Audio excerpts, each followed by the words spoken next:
விஜயை நேரில் பார்க்குறீங்க, உங்களுடைய கேள்விகள் ஒரு 4 கேள்வி எனக்கு வேணும். எதுக்காக அரசியலுக்கு வந்தீங்கன்னு நான் சொல்கிறேன், இப்போ மக்களுக்கு நல்லது செய்கிறதுக்காக தான் அரசியல்.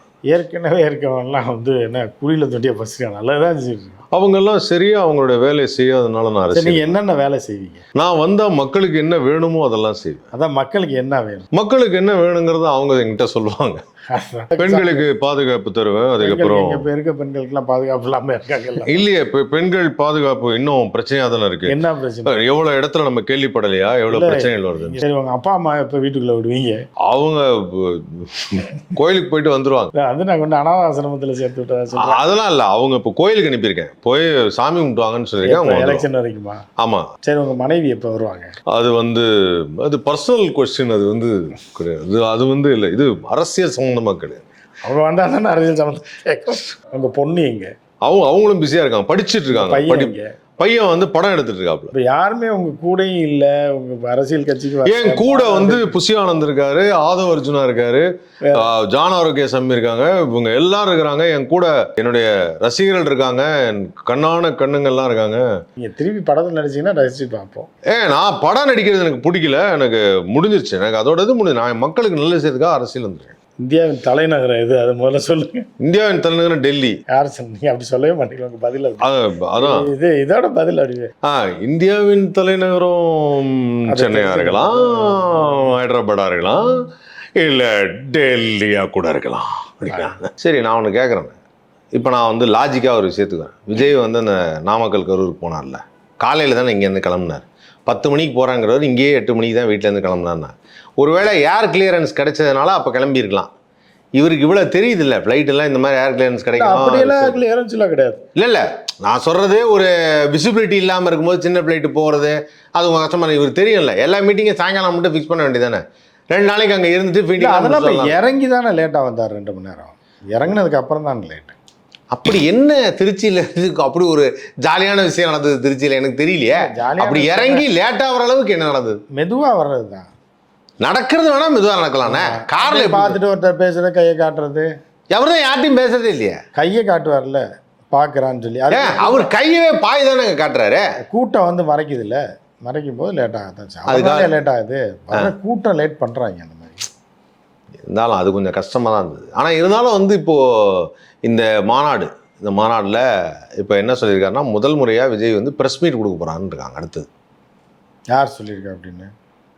விஜய் சொன்னதா சொல்கிறாங்க. விஜய் சொன்னதா தான் எல்லா அறிக்கையிலேருந்து எல்லாமே விஜய் சொன்னதா தான் வரும். அது விஜய் எதுவுமே அப்படி நான் சொல்ல, விஜய் சொல்லலை. அதாவது விஜய் சொன்னதா சொல்கிறாங்க. விஜய்க்கு யார் சொல்லி கொடுத்துருப்பானா? ராஜ்மோகனோ, புஷி ஆனந்தோ, ஆதவ அர்ஜுனாவோ, இல்லை ஃபெலிக்ஸோ, இல்லை இவர் என்ன ஜான் ஆரோக்கியசாமி, யாரோ ஒருத்தர் சொல்லி கொடுத்துருக்காங்க. அந்த மாதிரி தான்.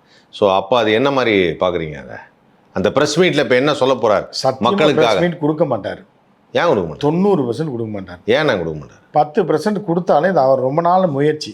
இந்த டேக்கில் எப்படி ஒரே டேக்கில் ஓகே வாங்கிடணும், ரீடேக் போக முடியாது ப்ரெஸ் மீட்டில். தெரியுங்களா உங்களுக்கு? சொன்ன ஒரு வார்த்தை வந்துருச்சு அப்படின்னா அது லைவில் போயிடும்.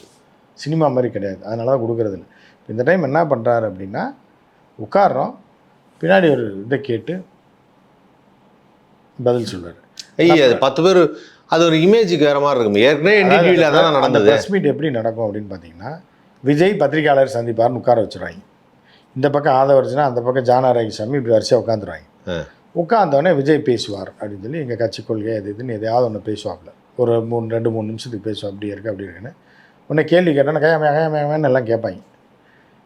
கேட்ட உடனே இல்லை நாங்கள் கூட்டி அதில் பைல்வான் கேள்வி கேட்பாரா? பைலான்லாம் உள்ளே விட மாட்டாங்க. அவர் பத்திரிகையாளருங்க. சினிமா பத்திரிகையாளர் கொண்டு போய் எங்கே எப்படி விடுவாங்க அரசியலில்? அவர் அரசியலும் பேசுறாருல்ல. அரசியல் அவர் பேசலாம், அவர் உள்ளுக்குள்ள விட மாட்டாங்க. நான்லாம் வெறும் யூடியூப்பில் ஏதோ வீடியோ போடுறோம். அவர் பத்திரிகையாளர், மூத்த பத்திரிகையாளர். அவர் அதாவது நீங்கள் பார்த்தசாரதி கோயில் போயிருக்கீங்களா?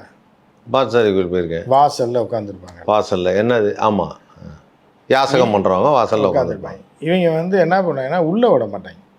வெளியில் தான் உட்காந்துட்டு அப்படியே எழுந்திரிச்சு போயிடணும். அங்கே அதுவும் பார்த்தசாரதி கோயிலில் மட்டும்தான் உட்கார முடியும். திருவல்லிக்கண்ணி கோயில் வேறு கோயிலுக்கு போனால் அடிச்சு துரத்தி விட்டுருவாங்க. ஓ, ஏரியா கோயிலில் ஒரு டீம் இருக்குது. ஏரியா விட்டு ஏரியா போக முடியாது. ஓகே, அது ஒன்று இருக்குது. இதுவும் போயிடும் அதுவும் போயிடும். அதனால் ஒரு பிரச்சனை. அது ஒரு அதான் நீங்கள் என்ன மாதிரி ஏன்னா பிரசாத் லாபம் நினச்சிங்களா? வரலாம் கேள்வி கேட்டு போகிறேன். இல்லைண்ணே, அப்படி இல்லை, உங்களுக்கு பிரஸ் மீட்னா பிரசாத் லாப் தான் தெரியுது. எனக்கு அவ்வளோதான் தெரியும். அந்த ப்ரெஸ் மீட்டில் எப்பவுமே ஆவேசமாக கேட்குறவர் பயிலாளர். பொலிட்டிக்கல் ப்ரெஸ் மீட்ன்றது வேற மாதிரி இருக்கும். அதனால தொங்க விட்டுருவாங்க. என்ன மாதிரி கேள்விகள் கேட்பாங்கன்னு நீங்கள் நினைக்கிறீங்க? அது வந்து கொடூரமான கேள்வியாக கேட்பாங்க. சரி, இப்போ நீங்கள் வந்து ஒரு மூத்த பத்திரிகையாளர், சரியா, பல ஆண்டுகள் அனுபவம் மிக்கவர். இப்போ நீங்கள் கரண்ட்டில் இருந்தீங்கன்னா விஜய் நேரில் கரண்ட்டில் இருந்து தானே இருக்கேன். இல்லை அங்கே ப்ரெஸ் மீட்டில் போயிட்டு இப்போ நீங்கள் வந்து அதுலேருந்து கொஞ்சம் ஒதுங்கி வேற ஒரு பாதையில் மக்களுக்காக ஒரு சேனலில் நிறைய விஷயங்கள் பேசிட்டு இருக்கீங்க. இப்போ நீங்கள் வந்து ஒரு ஹார்ட் கோர் ப்ரெஸ் மீட் நீங்கள் உட்காரும்போது விஜயை நேரில் பார்க்குறீங்க. இப்போ நடந்த சம்பவங்கள்லாம் தெரியும். உங்களுடைய கேள்விகள் ஒரு 4 கேள்வி எனக்கு வேணும். என்ன மாதிரியான கேள்விகள் கேட்போம்? எதுக்காக அரசியலுக்கு வந்தீங்கன்னு கேட்போம். அதுக்கு அவர் பதில் சொல்லணும். எதுக்காக வந்தோம்? சரி, நான் சொல்கிறேன். இப்போ மக்களுக்கு நல்லது செய்கிறதுக்காக தான் அரசியல். ஏற்கனவே இருக்கவங்கலாம் வந்து என்ன குழியில் தொட்டியை பசிக்க நல்லதான் செய்யுங்க. அவங்கெல்லாம் சரியாக அவங்களோட வேலையை செய்யாதனால நான் அரசியல். நீங்கள் என்னென்ன வேலை செய்வீங்க? நான் வந்தால் மக்களுக்கு என்ன வேணுமோ அதெல்லாம் செய்வேன். அதான் மக்களுக்கு என்ன வேணும், மக்களுக்கு என்ன வேணுங்கிறத அவங்க என்கிட்ட சொல்லுவாங்க. இப்படியே சுற்றிட்டே போயிட்டே இருக்க வேண்டியது. நான் 2 3 கேள்வி கேட்குறேன். ஏதாவது அது கேள்வி அதான் இதுக்கே நீங்கள் பதில் சொல்ல. அதான் சொல்கிறேன், மக்களுக்கு என்ன வேணுங்கிறத அவங்க சொல்லுவாங்க, நான் செய்வேன். இந்த மக்கள் என்ன வேணுன்றாங்கன்றக்கே நீங்கள் அவங்கள பெண்களுக்கு பாதுகாப்பு தருவேன். அதுக்கப்புறம் இப்போ இருக்க பெண்களுக்குலாம் பாதுகாப்பு இல்லாமல் இருக்காங்க. இல்லையே, இப்போ பெண்கள் பாதுகாப்பு இன்னும் பிரச்சனையாக தானே இருக்கு. என்ன பிரச்சனை? எவ்வளோ இடத்துல நம்ம கேள்விப்படலையா, எவ்வளோ பிரச்சனைகள் வருது. நீங்கள் சொல்கிறத பார்த்தா தினந்தோறும் காலையில் வீட்டை விட்டு கிளம்புனோடனே ஒரு 2 போலீஸ் பாதுகாப்பு போட்டு, இப்போ நீங்கள் ஆட்சிக்கு வந்தோடனே 2 போலீஸோடு தான் அனுப்புவீங்களா? என்ன பண்ணுவீங்கன்ட்டு கேள்வி. அப்படி இல்லை, எங்களுடைய தொண்டர்கள், எங்களுடைய ரசிகர்கள் எல்லாம் பாதுகாப்பாக போவாங்களா? பாதுகாப்பாக போயிட்டு கடைசி இப்போ காலேஜ் போகிறப்ப அங்கேருந்து ஆட்டோவில் தூக்கிட்டு இதுக்காக ரசிகைன்றனால கூப்பிட்டு போயிடுவாங்க அப்படின்ற மாதிரி. இதை என்ன மாதிரி சொல்ல பாதுகாப்பு அப்படின்னா அது அதே மாதிரி நாங்கள் வந்து இப்போ அடுத்து வர இதில் வந்து எல்லாருக்கும் கல்வி தரப்போகிறோம்.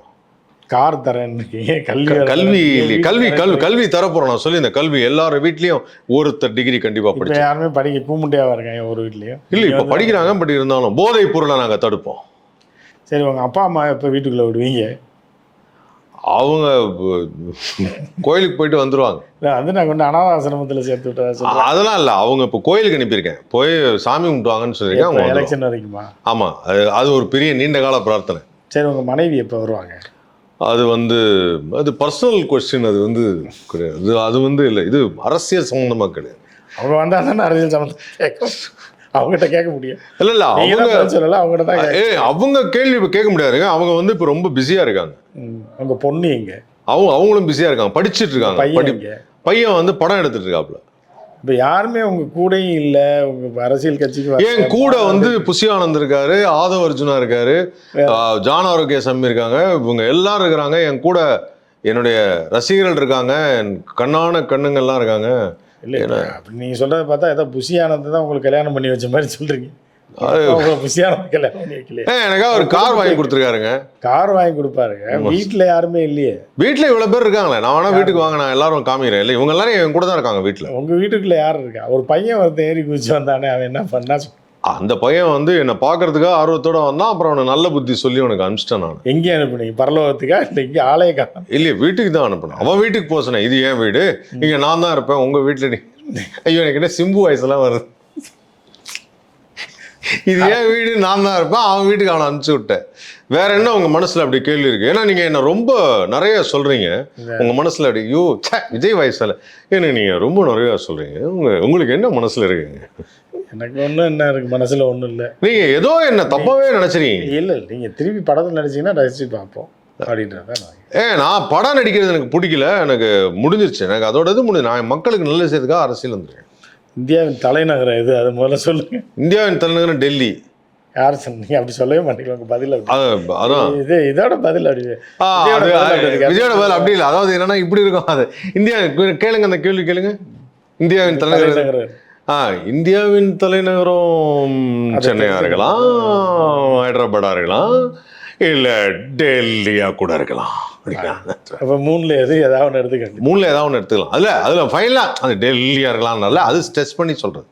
அப்போ அதுதான் தலைநகரம். எல்லாம் கை திட்டுவாங்கல்ல கூட இருக்காங்க, பிரஸ்ல இருக்காங்க. இப்போ இல்லை பின்னாடி நிற்பாங்கல்ல தொண்டர்கள். அவங்க பிரஸ் மீட்ல எப்படி பின்னாடி தொண்டர்கள் இருப்பாங்க? நிற்பாங்கல்ல எல்லாத்துலேயும். இவங்க கூட உட்காந்துருப்பாங்க. பின்னாடிலாம் சீமான் பின்னாடிலாம் பார்த்தது இல்லையா? பூரா தொண்டர்கள் தான் நிற்பாங்க. அப்போ அவங்களாம் விசில் அடிச்சுக்கிட்டே இருப்பாங்க. No comments.